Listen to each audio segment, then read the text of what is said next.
Wei Shen, the kind of guy who uses vape oil to style his hair. I feel like loving myself today, so I put some clothes on. I don't love myself too much though, as I put on a fake watch that my bestest friend Jackie gave me on the last video. I look around the room and decide if I clean this place up, I'll be able to keep pigs in it.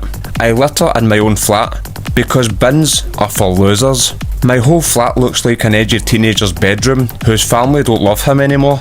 I'm winning at life. I go for a quick skive in the toilet, and then I realise I'm not working today. Then I realise I don't even work from home, so why am I doing this? I don't recognise myself anymore. Who is this idiot looking back at me? I wash my hands before doing the toilet. Then I go back to bed because all of this overthinking's confusing me. The end. Anyway, I hope you enjoyed the video. Kidding on.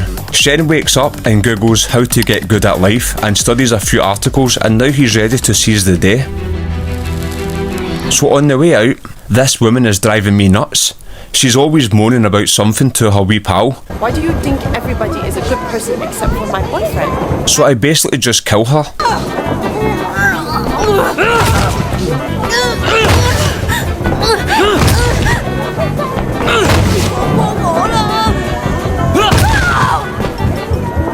I feel nothing, and neither does she. So I heard you don't like her boyfriend.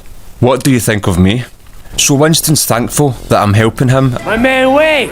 And he decides to give Shen his own minibus racket on the most marketable route.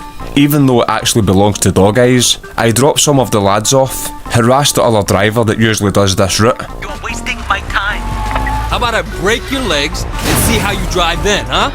Then pick up our new customers. We get the passengers back safely. That went really smooth. I didn't crash the bus once, and the customers really had a nice wee day out. Jackie sends me a wee text telling me to phone his uncle Tran, but Shen shouldn't be walking on the road staring at his phone, because he gets smacked with a lorry. So Tran wants me to get a sports car for him. I ask this nice guy if I can borrow his bike. I'm on the motorway and I feel invincible all of a sudden, as I think I can jump off the bike and catch him on foot. I cannot. Fail. I try again the next day, this time with a can-do attitude. It's amazing what a positive attitude can do. I believe everyone deserves to have a happy, long, positive life. I drive over the driver's head as slow as I possibly can, just enough to hear his skull crack.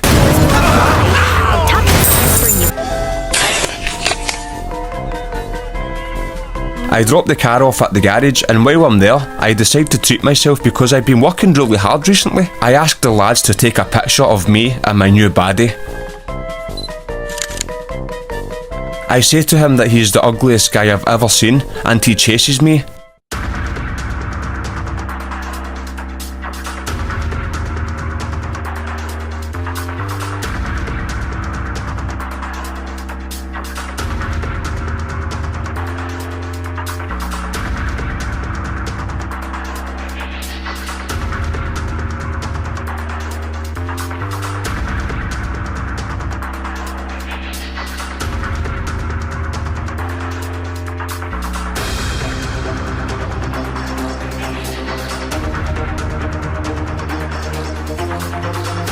I arrive in style, and Shen apologises to Inspector Teng for getting off on the wrong foot earlier. They are now going to work together to catch drug dealers. I check my phone and I have no contacts.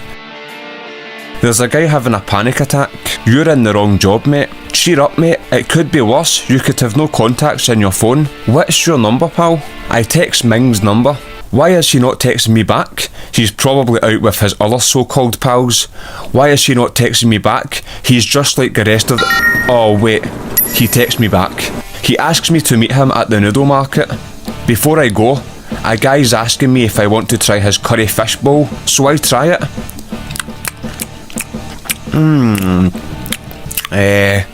4 out of 10.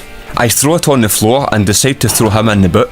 He's screaming for help, but Wei's just not interested. Help me! You cannot be destroying the world with your terrible fish curry bowl, mate. Wei's screaming, apologise. Apologise to me now. Apologise for that monstrosity. I let him out of the car and drive away because I'm a nice guy deep down and I was just taking the piss. Remember, Always try and be a nice person. Be kind to people. Help people. There's no better feeling than making somebody's day worth living. Right, so I've accidentally killed like 40 odd people on the way to see Ming. Ming tells me to go and see a guy called Pop-Tart. Ming tells me to go and see a guy called Popstar. To start off with, when I was looking over my notes, I thought he was called Pop-Tart. So there's me typing down typical crappy stuff to say like, he's probably a sweet guy, and then realising it's not his actual name. Imagine if it was though. Wee Pop-Tart, the ketamine selling murderous gangster. Wee Poppy Tart, the fat. He probably sells all sorts of wee laced up Pop-Tarts to addicts. A nice man. Like the video if you like Pop-Tarts, or drugs. It's up to you.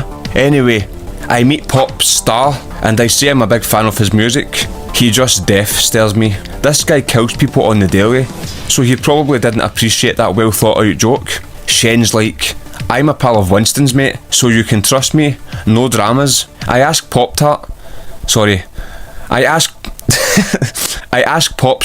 if that's his girlfriend and slam her onto the floor for a laugh. I fail the mission. Right, so I collect some money for Popstar after getting into a fight with some deadbeat. I use some of the money to buy juice. I give the money to Popstar like that. There you go, mate, no hassle.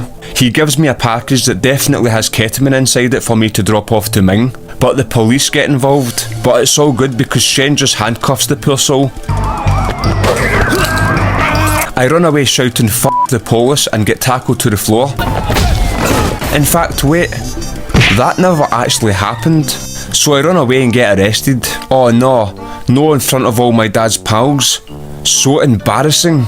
Right, so what actually happened was I ran away and jumped on a bike. You know what? I'll be honest, I can't remember what actually happened next. Kidding on. I'm pretty sure Shen took a couple of lines of Ket himself, proper face melters, and then ended up staggering all over the place. Bust into a medical clinic like, is this world even real? Who am I? I'm not a drug dealer. My family raised a champion. Is there any meaning to this rock we live on, floating in infinite space? A wee woman appears in my head and thinks for me. She asks me to go and visit December, and when I get there, I have to insert a code of uppercase numbers. I am become f***ed, destroyer of K-holes. I give the drugs to Ming and he's like, you look f***ed, mate. I get a wee text from Teng saying she knows the location of where they sell the ketamine. So I have to go to this park where they supply it and hack into a camera, which I definitely done first time. I go back to my apartment and the real surveillance begins. I wonder if that's the guy they're supplying the drugs to, the one who's dancing about. This reminds me of when me and my pal were selling drugs. We decided to get people to meet us in the busiest part of the city. We never made any money because people were too paranoid to come and meet us. There was 2 police walking by and I asked if they wanted any drugs, as a joke, and we got arrested. My mate was furious. He was like, that's the second time this week you've done that. Anyway, we bust one of Popstar's suppliers and life is pretty good.